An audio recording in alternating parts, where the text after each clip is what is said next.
kỷ niệm một món quà duyên chiều xưa đi khắp phố phường mua trong mấy gian hàng trăm nghìn muôn thứ nhưng chưa vừa lòng.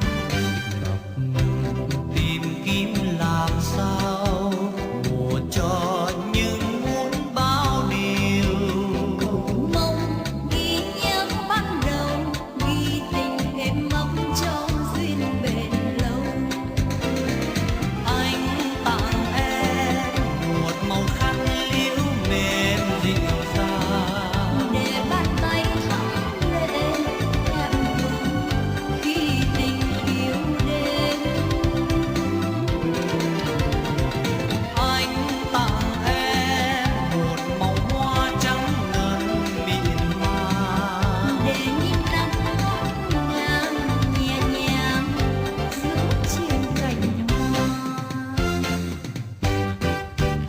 kỷ niệm đẹp biết là bao chỉ xin duyên chớ phai màu Để hoa cạn liễu hương nào ân tình trên hết yêu thương làm đời.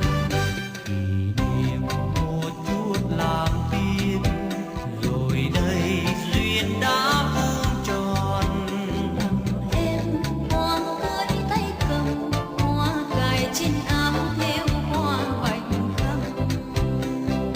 em hoa cưới tay cầm hoa cài trên áo thêm mâm trầu cao.